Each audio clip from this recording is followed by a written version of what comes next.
Salut tout le monde, c'est Sneakit pour cette partie 2 des achats manga du mois de septembre. Vous vous demandez peut-être pourquoi j'enchaîne deux vidéos d'achat manga. Tout simplement parce que je me suis planté. J'aurais dû sortir la vidéo partie 1, ensuite celle sur Kotodama, et ensuite celle-ci. Mais évidemment, comme je fais toujours les choses à l'envers, j'ai programmé comme un singe, ce qui fait que vous allez avoir deux achats manga de suite. J'espère que vous ne m'en tiendrez pas rigueur, mais a priori, c'est le format que vous préférez, en tout cas en termes de vue. Donc je me dis que ça devrait quand même passer. Et donc on a même encore réussi à trouver quelques occasions qui valaient la peine, et notamment l'intégrale en 6 tomes des Black Box, donc que je ne me trompe pas, Tsutomu Takahashi. Je me réconcilie avec l'auteur, en tout cas sur ces trucs-là. Hop là, déjà rien que les couvertures, alors je prends le temps de vous les montrer parce qu'elles sont quand même d'un très très haut niveau, j'adore ce style-là. Peut-être parmi les plus belles couvertures de ma collection à l'heure actuelle. C'est de la boxe, on l'aurait pas deviné, c'est assez sombre, ça correspond bien à l'univers de l'auteur et à son trait de toute façon, mais c'est excellent. J'avais commencé par lire le tome 1, en me disant, moi comme ça je peux vous en parler à minima. Mais une fois ouvert le tome 2, j'ai enchaîné jusqu'à la fin de la série, tellement c'était prenant. J'ai vraiment passé un excellent moment. Maintenant voilà, comme je vous le dis, c'est une série assez sombre, avec des personnages où la psychologie est vraiment bien travaillée. Mais ce que j'apprécie particulièrement, c'est que c'est pas sombre pour être sombre. Y a, sans aller dans le spoil, on est quand même sur une série en 6 tomes, c'est assez court, mais il y a des raisons, il y a des justifications derrière, et puis il y a une porte de sortie pour les auteurs qui laisse au moins entrevoir un peu de lumière. C'est pas une descente vers les ténèbres infinies de l'âme. Donc c'est pas mal. En 6 tomes, ça passe excessivement bien. Après, évidemment, le côté boxe est bien rendu, mais on est vraiment sur une rivalité. On va pas aller au championnat du monde, on va pas faire... c'est pas un manga fleuve comme un Hippo. C'est pas ce qu'on va rechercher là-dedans. Le gros côté, c'est vraiment le côté psychologique très intéressant. Et le dessin qui le sert alors aux petits oignons. Ensuite, hop, ouais, c'est lourd tout ça. J'ai attrapé en occasion 9 volumes, alors il manque le tome 7, de La Cantine de Minuit. Si vous me connaissez un petit peu, vous savez que les mangas de bouffe, c'est un peu mon dada. Il ne doit pas m'en manquer beaucoup, de ceux qui sont parus en français en tout cas. Mais celui-là, chez le Lézard Noir, me rebutait un petit peu. Déjà parce que le dessin est quand même pas dingue, et parce qu'on est sur des prix assez chers. Hein. On est sur 16 € le volume, il me semble. Donc ça pique un peu, à tel point que j'avais peur d'être déçu. Donc je n'ai jamais franchi le cap. Mais je regardais de temps en temps en occasion et j'ai fini par en trouver, pas très cher, parce que c'est des tomes de bibliothèque. Alors ça ne se voit peut-être pas, surtout qu'il n'y a pas de jaquette. Mais voilà, ils ont été plastifiés. Bon, est-ce que c'est vraiment embêtant? Ça veut juste dire qu'ils sont plus solides et plus résistants au final. Donc ça m'a permis de découvrir cette œuvre. Et j'ai pas mal aimé. Déjà parce que ça parle de bouffe, donc c'est quand même un sujet où je suis plutôt confiant en général. C'est des petites histoires, donc pour ceux qui ne connaîtraient pas, qui n'auraient jamais entendu parler, c'est un patron de restaurant, mais qui n'ouvre son restaurant que de minuit à 7 h du matin. C'est pour ça que les habitués l'appellent ça la cantine de minuit, même si lui dit que c'est plutôt la cantine de l'aube. Il a un menu excessivement restreint, mais si les clients viennent et lui demandent un plat en particulier, s'il a les aliments pour le faire, il le fera avec grand plaisir. Et c'est un peu le gimmick qui va revenir à chaque fois, c'est-à-dire qu'un client va venir, va lui demander un plat, il va s'exécuter et on va suivre comme ça pendant quelques temps la vie de ce client, ses habitudes et tout ça. Surtout que, vu la période d'ouverture du magasin, on se doute bien que les clients, c'est pas une famille avec 3 enfants. C'est plutôt des gens de la nuit ou voire même de l'ombre, puisqu'on va retrouver un yakuza, une stripteaseuse, des barmaids, des trucs comme ça. Même s'il y a quand même quelques plus classiques, il y a comme des employés de bureau qui viennent après le service. Mais c'est assez original, et comme ça, et comme c'est des petites histoires, ça se lit assez facilement, une petite histoire par-ci par-là. Pour moi, ça fait partie justement de ces mangas qu'il faut prendre le temps de savourer. C'est pas des mangas, tu vois, contrairement à Black Box où j'ai enchaîné les tomes. Ici, si vous enchaînez les tomes, vous n'allez pas passer un bon moment. Parce que c'est pas prévu pour ça, je pense. Il faut lire une ou deux histoires, passer à autre chose, et recommencer de temps en temps. Genre avant de manger, pour se faire l'appétit, une ou deux petites histoires, c'est très sympa. C'est comme, il y a des œuvres comme ça, hein. Bon, par exemple, moi je pense que Ranma 1/2, parce que je prends quelque chose de très connu, mais c'est pareil.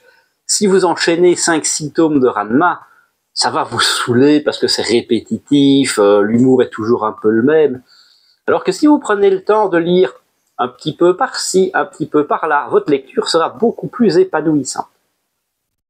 Voilà, bon, petite digression, mais c'est pas mal. On va tout de suite enchaîner sur les dernières nouveautés donc du mois, parce que c'est déjà pas mal pour l'occasion. Alors, chez Naban, un gros pavé, parce qu'on a le tome 2 de Kojiro du clan Fuma. Hein, quand je dis gros pavé, voilà, je peux cacher ma tête derrière, vous ne me voyez plus. C'est des tomes triples et c'est toujours une qualité d'édition assez incroyable, avec des magnifiques pages couleurs. J'avais été assez critique, surtout au niveau de l'histoire, sur le tome 1. J'avoue que ce tome 2 m'a mieux plu. Alors attention, faut pas lire Kojiro du clan Fuma pour le scénario. C'est vraiment baston, baston, cliffhanger, rebondissement, baston, baston, cliffhanger. Voilà, c'est de l'action des années 80. Il fallait pas que les lecteurs s'ennuient, donc il n'y a pas la place à la réflexion. C'est vraiment de l'action pure et dure, et le scénario est, dans sa part, assez moyen. Même s'il est un peu plus cool. On voit aussi toute l'influence, et ça c'est ce que j'adore, que cette œuvre aura sur l'œuvre légendaire de Kurumada, Les Chevaliers du Zodiaque. Je vais même encore aller plus loin, ça va pas encore faire plaisir à tout le monde, mais quand on regarde le niveau de dessin qu'il y avait à l'époque, sauf qu'on est en 81, quelque chose comme ça, hein, bon, c'est vous dire. Et quand on voit ce qu'il fait maintenant avec Next Dimension, je suis désolé, mais il a paumé le Kurumada. Hein. Il n'est plus que l'ombre de lui-même. Et c'est un peu dommage. Donc c'est vraiment très sympa de retrouver ce dessin qui est d'un très très haut niveau, selon moi en tout cas. Après, faut appeler un chat, le tome c'est 30 balles. Là, ce sera pas pour tout le monde. Mais si vous pouvez vous le permettre et que vous aimez bien l'œuvre, même si vous êtes simplement fan de Senseiya, vous pouvez y aller les yeux fermés parce que vous trouverez votre contentement. Ensuite, chez Kabooks, le tome 9 de The Dread of a Seoul Station. Ça reste sympathique, c'est le seul webtoon que je suis avec Solo Leveling. Je trouve qu'il a le même petit goût que Solo Leveling, mais en un peu moins bien. Bon, évidemment, je n'ai pas assez de maîtrise du webtoon pour dire ça. Ça se lit bien, c'est sympathique, l'histoire de ce personnage, encore une fois, excessivement puissant, qui voyage dans les portails pour chasser des monstres, tout ça. Ici, l'originalité, c'est qu'il va carrément changer de monde, puisque dans cet univers-là, il y a plusieurs planètes, et là, c'est une sorte de planète où, allez, si on prend des raccourcis, des elfes et des démons se font la guerre en permanence, et lui va aller y ajouter son petit grain de sel, c'est plutôt sympathique. Ensuite, donc, chez le Lézard Noir, le tome 7 et dernier tome du Dragon sous le croissant de lune. Voilà, donc maintenant on va pouvoir faire un petit point sur l'intégralité de cette série. Et pour être honnête avec vous, je trouve que la série m'a un peu déçu. Voilà, surtout la fin. Alors, c'est des codes classiques qu'on connaît avec The Karate Kid. D'ailleurs, la nouvelle version doit toujours être au cinéma à l'heure où je vous parle. Mais c'est aussi les mêmes défauts. C'est-à-dire que l'histoire est assez simpliste, c'est-à-dire que on est sur un jeune garçon qui se fait agresser, qui va trouver un vieux maître, qui va l'entraîner au karaté, et il va d'un seul coup devenir hyper fort et aller botter des culs. Sauf que lui il va un peu plus loin, puisqu'on va botter des culs de méchants, c'est pas juste un tournoi de karaté, et même de très très méchants, puisqu'on parle carrément d'assassins, et on est vraiment sur une ambiance assez bisounours, c'est-à-dire que dès qu'il pète la gueule à quelqu'un, hein, tu es méchant, c'est pas bien d'être méchant. Non, c'est vrai, je le reconnais, je ne serai plus méchant maintenant, je vais changer. Bon, c'est un peu nanar, quoi. Alors, si je devais lui donner une cote pour vous faire une bonne idée, je mettrais ça en 5 sur 10. C'est pas mauvais. Il y a tellement mieux à aller chercher, quoi. C'est dommage. Surtout que Les Arts Noirs a quand même une bonne qualité d'édition. Je pense qu'ils ont essayé d'aller sur du shonen, mais que les shonen, d'habitude, ils se font tous voler assez vite. Donc ils ont pris celui-là. Voilà, c'est dispensable, malheureusement. Alors, si vous aimez ce genre-là, pourquoi pas, hein, chacun ses goûts, c'est pas un problème. C'est juste que si vous êtes un peu limité en budget, qu'il faut faire des choix et tout ça, vous trouverez largement mieux ailleurs, ne serait-ce que en restant chez Les Arts Noirs, dans les petits formats. Couteau et Piment Vert et le vendeur du magasin de vélo sont 5-6 crans au-dessus, sans aucune hésitation. Voilà, un peu dommage, on peut pas gagner à tous les coups. Pour les prendre plus près, ce sera plus facile. Ensuite, chez Ototo, le tome 10 de la saison 2 de La Petite Faiseuse de Livres. Petit isekai très sympathique que j'aime bien. Ça fait plaisir d'enchaîner parce qu'on n'en a plus pendant longtemps. Et là, on a eu presque coup sur coup le tome 9 et le tome 10. Donc c'est sympathique.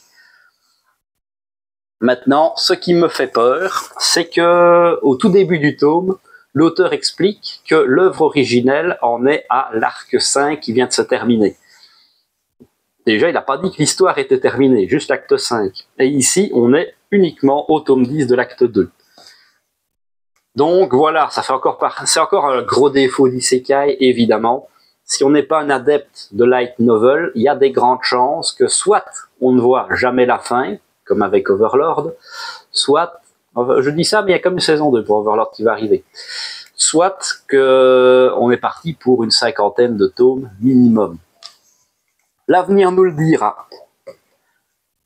Ensuite, chez Manabooks, le tome 15 de Villageois level 999. Gros tome de révélation. On commence à avoir toutes les pièces du puzzle, à savoir qui c'est quel vrai méchant. C'est sympathique, ça se lit bien aussi.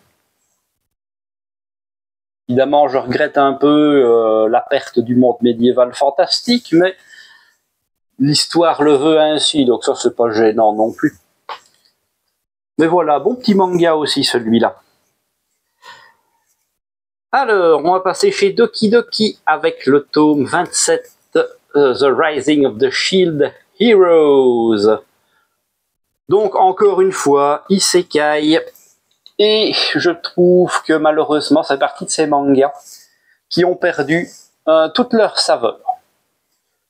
C'est-à-dire que, alors c'est pas foncièrement mauvais, comme beaucoup d'isekai, mais l'originalité de ce manga, c'était une quête de vengeance, avec un héros qui est mésestimé parce que lui, son arme fétiche, c'est un bouclier, donc ça le classe dans les noobs, personne ne s'intéresse à lui, et la seule personne qui lui prête de l'intérêt va juste le trahir et le rouler dans la farine.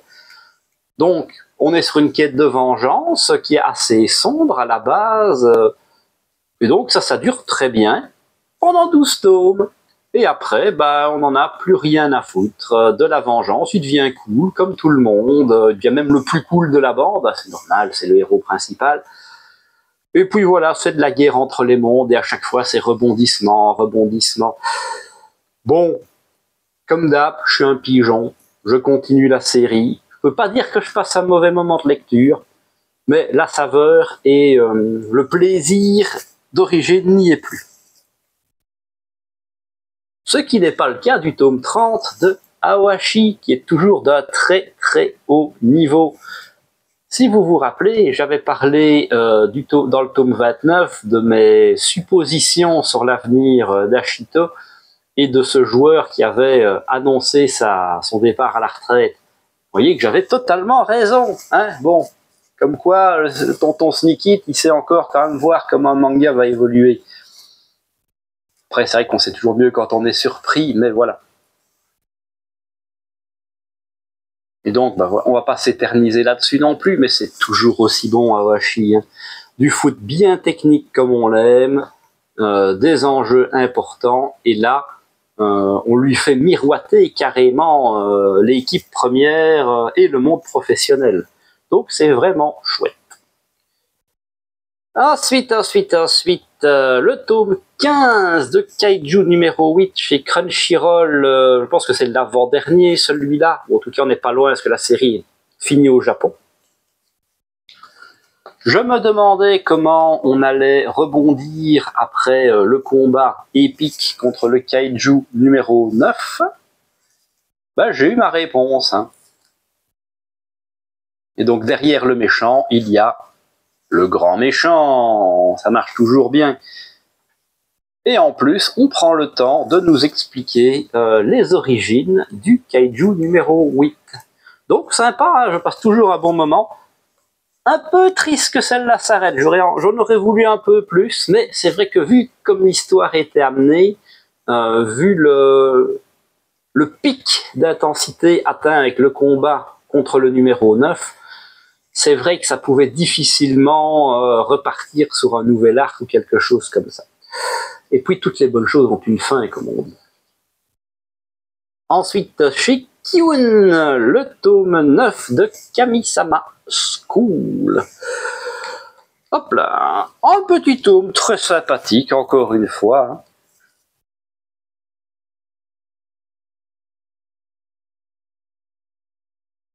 Hop là.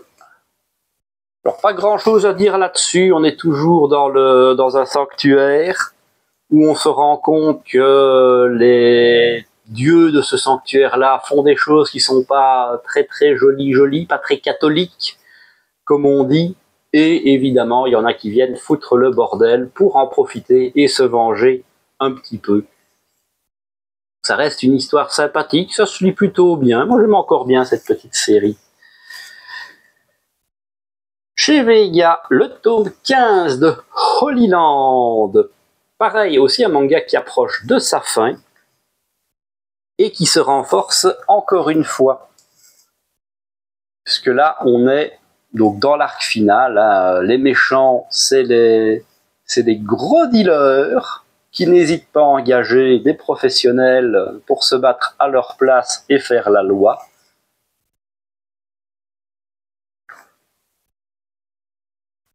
D'ailleurs, ces crevards n'ont comme super idée que d'essayer de kidnapper la meuf de Yu, qui est aussi, je ne sais plus son nom, mais la sœur d'un des grands caïds. Et bah, c'était clairement pas la bonne idée, hein, parce que Yu, il est quand même très gentil et très mou, mais il y a quand même cette part d'ombre à l'intérieur de lui. Et si tu le pousses dans ses retranchements et que tu le fais un peu trop chier, ça va saigner. Je pense que les derniers tomes vont être d'une rare violence. Ça va être assez cool, Hop là. Alors, chez Soleil, on a le tome 10 de Today's Burger, donc dans la série... comment ça s'appelle encore celle-là? Gourmet, voilà, c'est ça. Hop, donc un tome qui est axé sur le festival du burger. Ça met fin à l'arc, hein, où il parcourt les États-Unis pour recruter des potes pour faire son festival. Donc, très sympathique comme manga. Le dessin donne toujours faim, ça marche bien. Hop là. Et toujours chez Soleil, le chat qui rendait l'homme heureux et inversement. Petit tome encore une fois sympathique, hein, c'est de la tranche de vie avec un vieil homme et son chat. On prend le temps dans ce tome-ci de s'intéresser donc au passé du personnage principal. D'ailleurs, c'est lui enfant qu'on voit là, avec sa professeure, celle qui lui a tout appris, parce qu'évidemment, bah, il cherche encore une fois à passer son blocage psychologique et à retrouver les moyens de jouer en public. Et en gros, c'est ça, on va avoir son passé et sa thérapie, on va dire. C'est très sympa à lire, ça se lit bien. Si vous aimez le tranche de vie posé, avec pas mal de sentiments et tout ça, il y a moyen que vous y trouviez votre compte. Hop, hop. Chez Kana, le tome 23 de Togen Anki, un tome presque exclusivement concentré sur de la bonne grosse bagarre. Je me suis encore une fois régalé, par contre ça se lit extrêmement vite, hein. Il m'a fallu moins de 20 minutes pour en venir à bout. Avec ce méchant qui se la joue à la Toguro, je sais pas si c'est une référence, mais avec le mec qui monte en pourcent, tu vois, 70%, 100%, je peux encore faire mieux, 120%. Ah, ça marche toujours avec moi, c'est le truc qui marche bien. Et on en profite, grosso modo, pour terminer cet arc-là de guerre ouverte entre les Oni et les Momotaro. Bonne petite série, ça, bon shonen, je vous le recommande. On n'en parle pas beaucoup, je pense qu'il n'y a que Sélection Manga qui en parle, surtout Adrien. Mais ça mérite vraiment d'être plus connu. Et puis, le tome 17 de The Elusive Samurai, donc toujours manga historique, mais avec le côté un peu délirant de Yusei Matsui qui marche bien. C'est pareil, on a un peu de retard, mais ce manga est en phase de se terminer au Japon, donc je pense pas qu'on atteigne les 30 volumes, ou en tout cas pas très très loin. De toute façon, c'est le truc avec les mangas historiques, c'est qu'on connaît les débuts et qu'on connaît la fin. Au bout d'un temps, on peut pas faire tourner la sauce pendant longtemps. Mais ça marche bien, ça marche bien. Après, honnêtement, je préfère le vrai historique. En tout cas, la Kingdom. Parce que dans Kingdom, le délire, c'est que les généraux sont personnifiés de manière super puissante, mais c'est pour correspondre à leur aura. C'est-à-dire que c'est pas, on se doute bien qu'un mec sera pas vraiment capable de trancher 15 gars en un seul coup, mais c'est un peu la peur qu'il représente chez l'ennemi. Ici, on est sur des délires beaucoup plus shonéniques. Le grand méchant de ce tome-ci, qu'on le trouve ici, ce personnage-là, qui a déjà une carrure de grand méchant, est tellement gros qu'il chevauche 2 chevaux en même temps, il attrape ses hommes avec son katana, il les balance comme des boulets de canon. Voilà, on est très très loin de la réalité historique. Hein. Mais ce qui est rigolo, c'est qu'à côté de ça, l'auteur va quand même suivre les dates et les faits, sans cacher la réalité. Quand l'armée des gentils pille des villages pour avoir de la bouffe, il respecte et il le fait quand même, parce que ça s'est réellement passé comme ça. Donc ce mix peut en déranger certains, il faut savoir passer outre. Mais si on cherche de l'historique, c'est pas la meilleure à aller chercher. L'avantage, c'est que c'est de l'histoire du Japon, mais au XIVe siècle. Donc on n'est pas sur la partie la plus connue, on va dire, de l'histoire japonaise. C'est ce qui fait sa force. Chez Kotodama, justement, donc le tome 4 de Sushi Ichi. Donc toujours sur les sushis. Notez que mon tome est abîmé mais doit être remplacé. Je ne l'ai gardé que pour pouvoir vous en parler. Jusque-là, on avait été habitué à des petites histoires. À chaque fois sur un concurrent, un autre collègue et sur un aliment. Tantôt sur les crevettes, tantôt sur la palourde, tantôt sur le maquereau, sur le congre. Ici, on rentre dans ce qui fait, pour moi, le sel des mangas de cuisine, c'est-à-dire un concours. En effet, ici, l'empereur va choisir son fournisseur officiel. Pardon, j'ai dit l'empereur, c'est totalement faux. C'est le shogun. Je rappelle qu'à l'époque, le shogunat des Tokugawa est, grosso modo, le dirigeant du monde, même si on est déjà sur la période du déclin. Et pour organiser ce concours, tous les restaurants de sushi vont devoir faire du chiffre d'affaires et les 4 meilleurs seront sélectionnés pour aller au palais et passer à l'étape suivante. Donc le concours ici n'est pas fini, il y en aura sur le 2e tome, et donc ça fait vraiment plaisir d'avoir une histoire qui va prendre un peu plus de temps. Parce que d'habitude et qui va nous régaler. C'est vraiment le meilleur tome jusqu'ici, donc toujours content de voir que cette série monte en puissance. Je le rappelle aussi, si vous ne suivez pas, si vous n'avez pas vu la vidéo dédiée à Kotodama, mais il y a toujours à la fin, en petite page couleur comme ça, un guide sur les sushis. À chaque fois, il change de thématique. C'est toujours sympathique et instructif.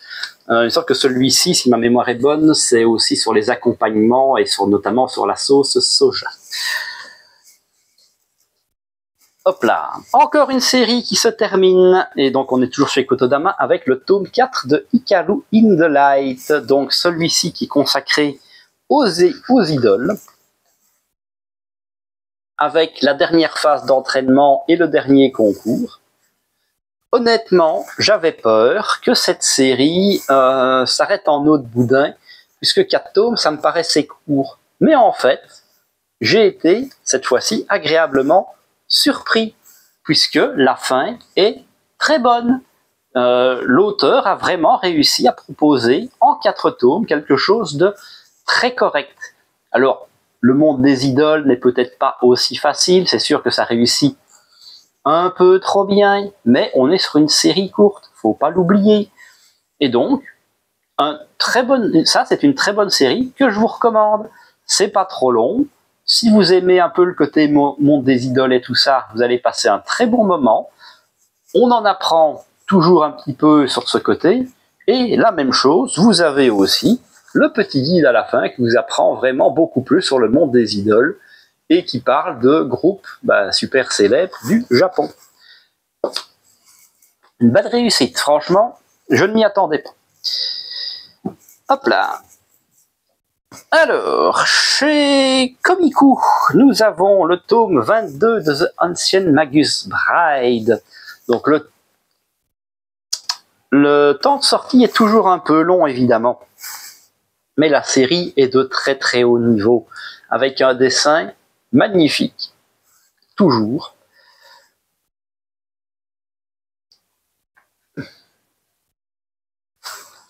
Et ici, on est sur donc on avait terminé l'arc précédent, on était sur des tomes de transition, et on pose les bases d'un nouvel arc, on va dire, avec d'un côté à Londres des créatures qui apparaissent, et qui font disparaître des gens, mais des gens du commun, quoi, n'importe qui, donc on ne sait pas trop pour l'instant jusqu'où ils veulent aller.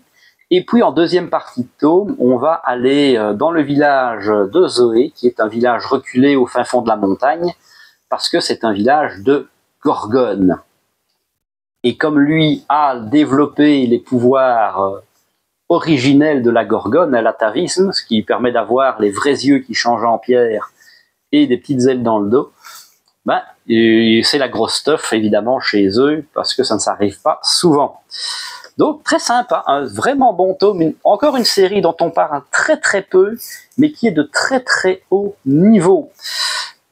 Si jamais ça vous titille un petit peu la curiosité, mais que vous êtes près de votre portefeuille, ce qui est très compréhensible, surtout à l'état actuel, je vous conseille vraiment l'animé, qui est aussi d'un excellent niveau, avec une bande son et des musiques. Wow, très très bon animé. Alors évidemment, ça c'est l'animé, c'est on va dire le gros arc 1, le premier grand méchant. Mais donc ça va pas aussi loin que ça. Mais au moins vous serez satisfait, vous aurez un bon début, vous aurez une bonne fin. Prenez le temps de vous y intéresser. Et le tome 14 de Faraway Paladin, donc qui laisse retomber un peu le soufflet après la bataille titanesque contre le dragon. Et le héros, forcément, comme il a absorbé les pouvoirs du dragon, il est devenu un petit peu plus cheaté encore qu'avant.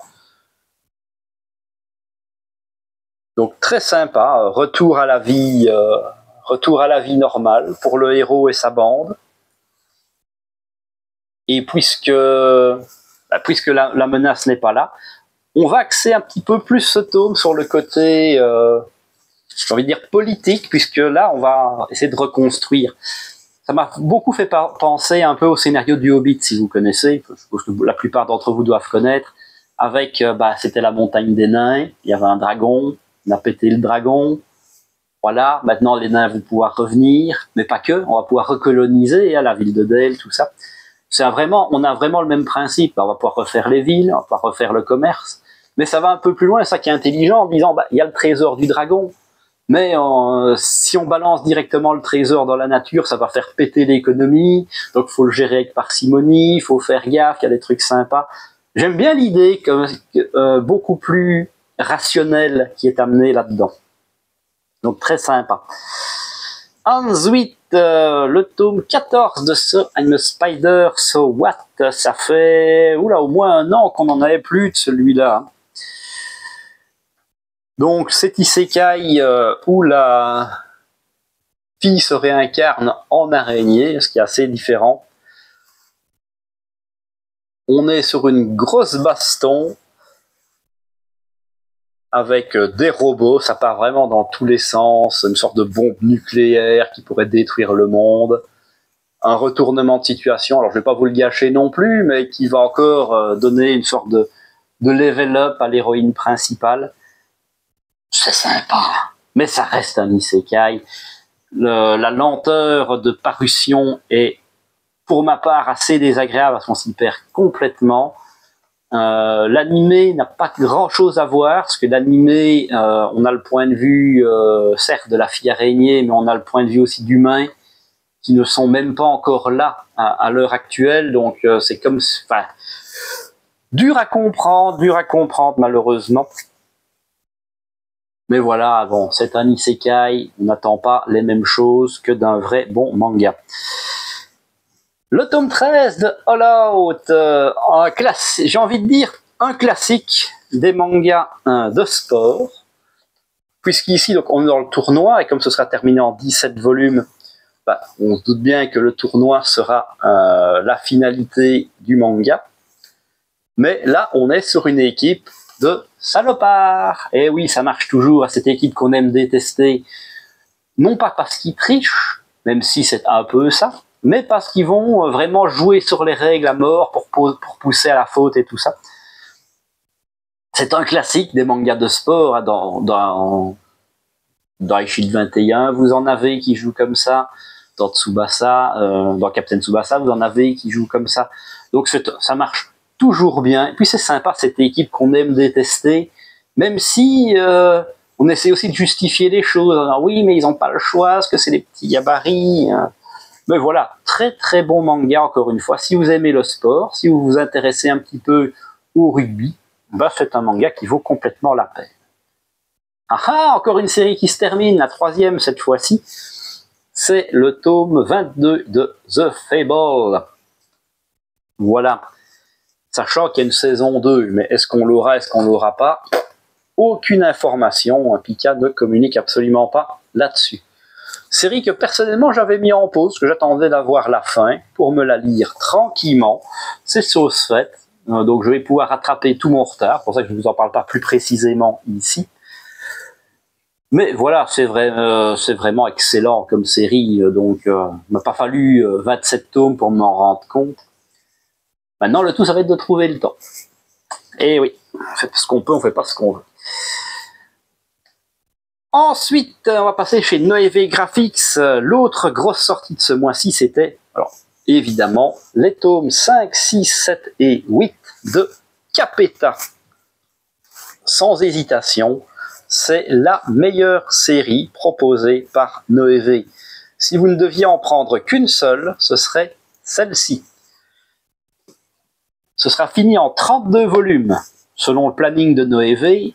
Fin 2026, on serait au tome 28, parce qu'il compte continuer à sortir 4 par 4. C'est plutôt intéressant. Si on compare encore une fois avec Crows, qui sort maintenant un tome tous les 3 mois pour une série qui devrait être aux alentours de 20 volumes, vous n'aurez pas fini début 2027, je vous le garantis. Donc, un rythme très sympathique et une histoire exceptionnelle. Déjà, c'est un manga de sport qui se concentre sur la conduite automobile, d'abord avec le karting, et puis on voit bien que ça va aller vers la Formule 1, avec des personnages comme Masaito Soda sait bien les faire, donc ils ont tous leur côté attachant et tout ça. Un dessin très bon. J'aime vraiment beaucoup le dessin de l'auteur. Ça vaut vraiment la peine. Ce serait dommage de passer à côté, sauf vraiment si vous êtes allergique au manga de sport.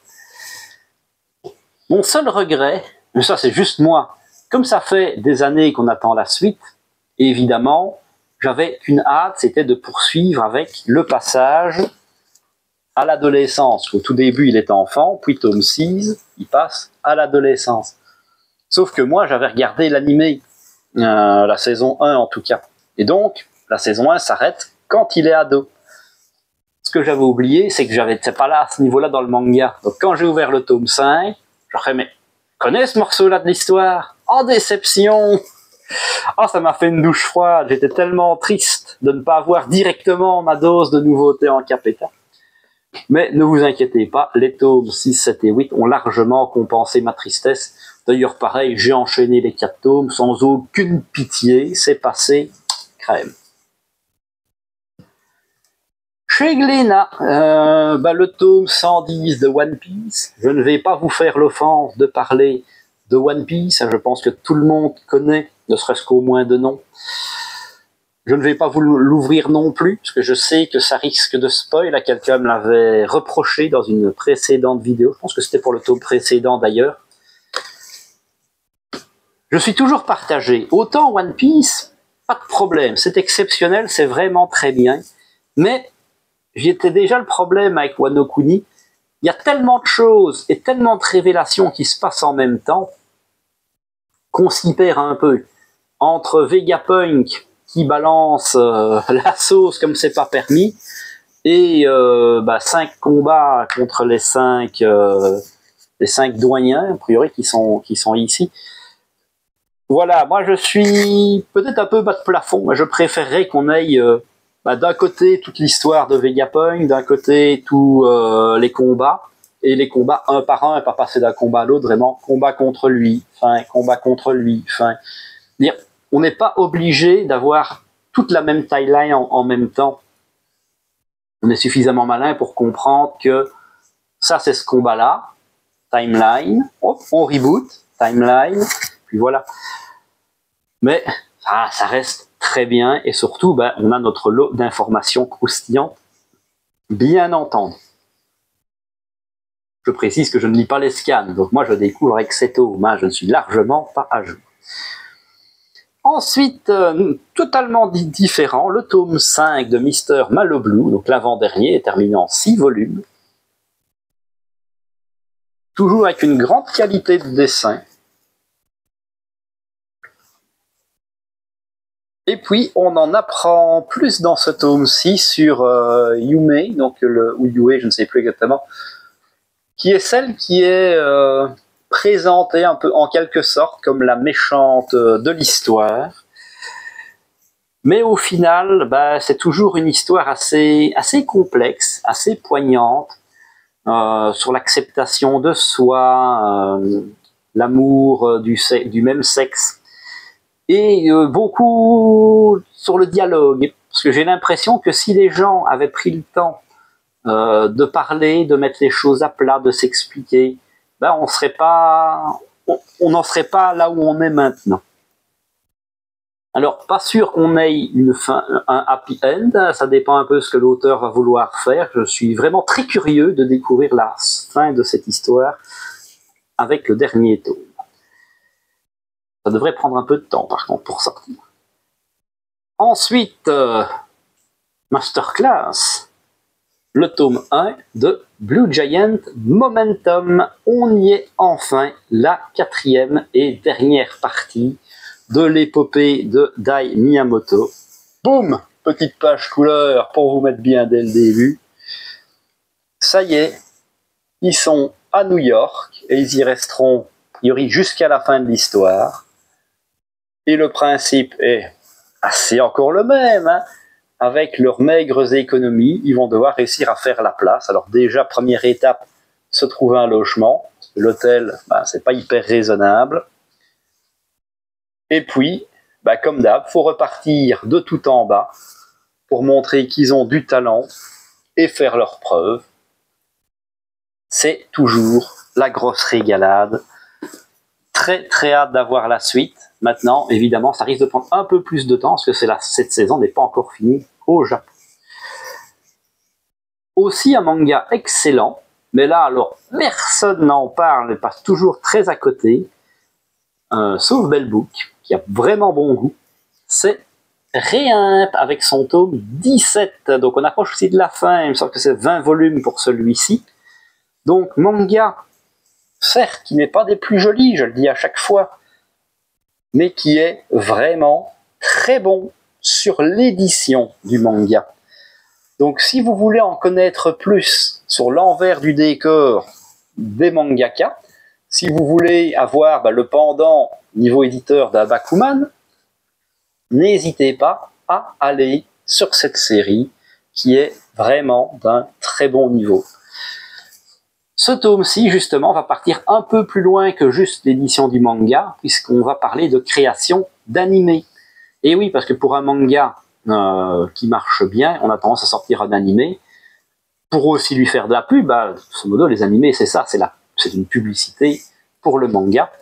Et donc, encore une fois, très intéressant, avec le retour de l'auteur, comment est-ce qu'on va le créer en animé, est-ce qu'on ferait pas un petit chapitre, un petit animé bonus pour un peu motiver les gens aussi à regarder l'animé. Donc vraiment très très chouette. Je recommande grandement cette série. On va terminer avec Nobinobi. On a ici le tome 5 de Rakai de Bibliothèque. Donc toujours très sympa. Bonne petite série sur l'univers des bibliothèques au Japon, avec leurs règles à eux. Et ce héros qui ne mâche pas ses mots et qui est toujours le premier pour mettre un petit peu les pieds dans le plat, mettre ses idées en place. C'est sympa, ça se lit bien. C'est du Nobinobi, donc c'est des petites histoires. C'est plutôt doux et gentillet, mais c'est ce que j'aime chez cette maison d'édition, c'est ce que je recherche. Donc si vous voulez, encore une fois, en apprendre plus sur les bibliothèques, passer un bon petit moment de lecture, c'est une bonne petite série. Ensuite, le tome 11 de Colocataires à leur manière. Donc, la cohabitation entre un auteur qui vivait reclus et un petit chat. C'est tout doux, c'est mignon. J'adore les dessins aussi. Et à chaque fois, la particularité de ce manga, c'est que vous allez enchaîner avec le chapitre vu par les yeux de l'humain et le chapitre vu par les yeux du chat, tout simplement. Si vous aimez les mangas de chat, c'est un must-have. Ensuite, le tome 13 de By the Grace of the Gods. Encore un isekai. Vous savez, j'aime ça, les isekai. C'est mon plaisir coupable. Hop. Ici, le héros s'est mis bien, comme d'habitude. Il repart enfin un peu à l'aventure pour chasser des tréants, c'est-à-dire des hommes arbres, grosso modo. Je ne savais pas ce que c'est un tréant. Et évidemment, ça ne se passe pas comme prévu parce qu'il y a un tréant ancien, un gros monstre un peu badass. Le dessin est quand même vachement bien, je trouve, pour un isekai. Les cases sont plutôt bien fournies. Il n'y a pas souvent des blancs, comme c'est l'habitude. Et on est vraiment sur quelque chose de très chill, encore une fois, parce que le héros est quand même toujours super cheaté. C'est très agréable comme manga. Celui-là est pas mal dans son genre, je trouve.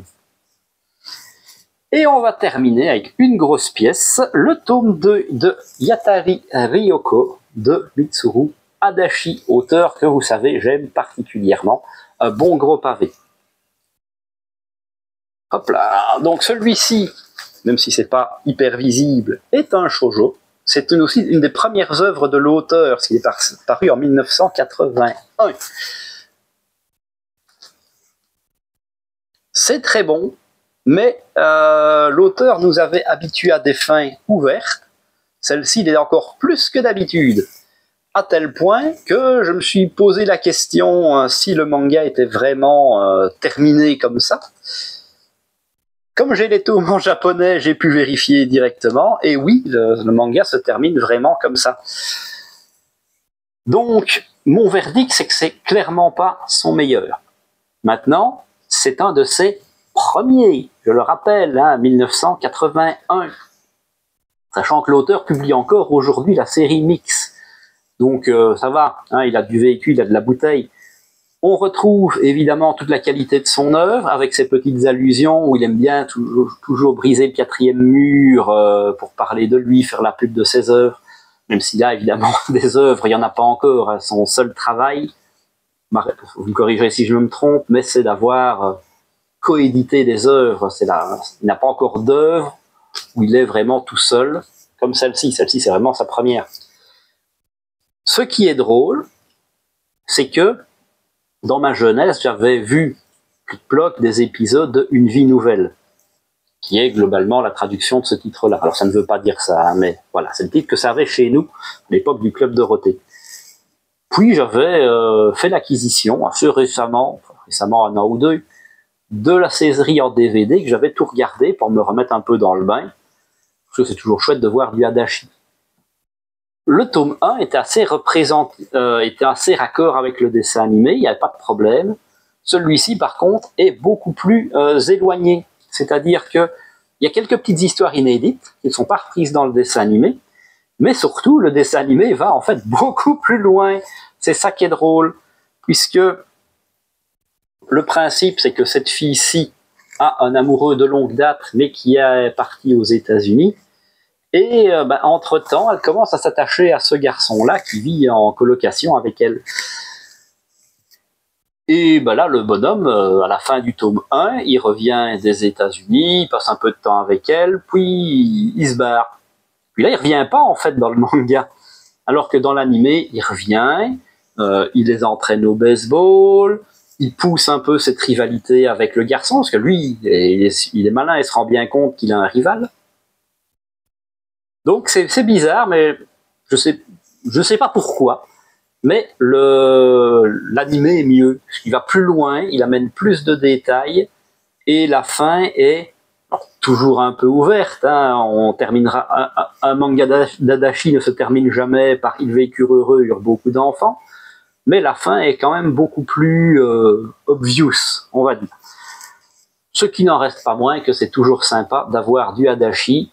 On n'en a pas beaucoup à manger, ça coûte très très cher si vous voulez investir dans ces séries, malheureusement, même si on a la chance de voir H2 ressortir. Donc lisez du Hadachi, mais voilà, pour moi la meilleure porte d'entrée, sans hésitation, la seule qui soit vraiment accessible et abordable, c'est Katsu. Voilà. D'ailleurs, je l'ai conseillé à l'un d'entre vous, que j'ai vu en vrai, qui m'a fait son retour et qui m'a confirmé que c'était exceptionnel. Comme quoi, je dis quand même pas que des conneries. Bon, j'espère en tout cas que la vidéo vous a plu. Si c'est le cas, n'hésitez pas à lâcher le petit pouce bleu, ça fait toujours plaisir. À me donner votre avis dans les commentaires sur ce dont j'ai parlé, s'il y a des séries que vous allez tenter, si je vous ai fait découvrir des choses, si j'arrive à vous titiller un petit peu. Et bien sûr, n'hésitez pas à vous abonner pour ne pas manquer les prochaines vidéos. Sur ce, je vous dis à la prochaine!